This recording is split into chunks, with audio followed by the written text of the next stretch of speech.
Bienvenue sur cette courte vidéo informative sur le coronavirus. Voici les 6 points clés à aborder.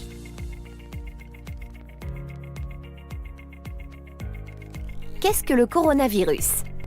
Les coronavirus font partie d'une famille de virus susceptibles d'être à l'origine d'un large éventail de maladies. Chez l'homme, ces maladies vont du rhume banal à une infection pulmonaire sévère responsable d'une détresse respiratoire aiguë.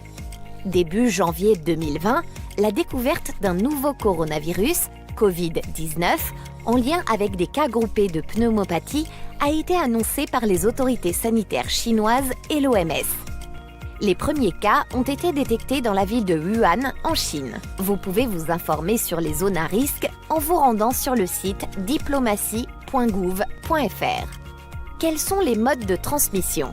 Le virus se transmet par contact direct avec les gouttelettes respiratoires produites par une personne infectée lorsqu'elle tousse ou éternue et au contact de surfaces contaminées par le virus. Le virus de la Covid-19 peut survivre sur les surfaces pendant plusieurs heures jusqu'à plusieurs jours, mais de simples désinfectants peuvent le tuer. Les symptômes.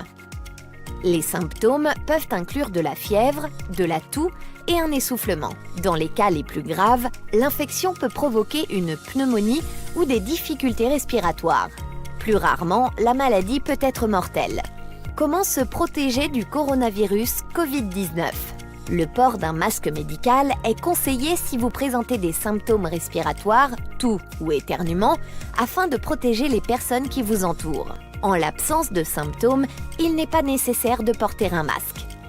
Les moyens les plus efficaces pour vous protéger et protéger les autres sont de vous laver fréquemment les mains avec de l'eau et du savon ou avec un désinfectant pour les mains à base d'alcool, de vous couvrir la bouche et le nez avec le pli du coude ou un mouchoir lorsque vous toussez ou éternuez, d'éviter tout contact rapproché avec des personnes présentant des symptômes comparables à ceux d'un rhume ou de la grippe, et de privilégier les réunions à distance. Que doit faire une personne de retour d'une zone à risque?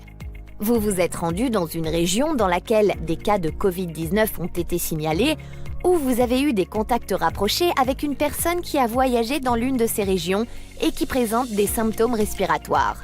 En cas de fièvre, de toux ou de difficulté à respirer, ou si vous observez les mêmes symptômes chez votre enfant dans les 14 jours après le retour, restez chez vous. Évitez tout contact avec votre entourage et contactez le SAMU, Centre 15, en signalant ce voyage. Quels sont les traitements du coronavirus Covid-19? La prise en charge repose sur le traitement des symptômes mis en œuvre dans les établissements de santé identifiés. Soyez vigilants et prenez soin de vous.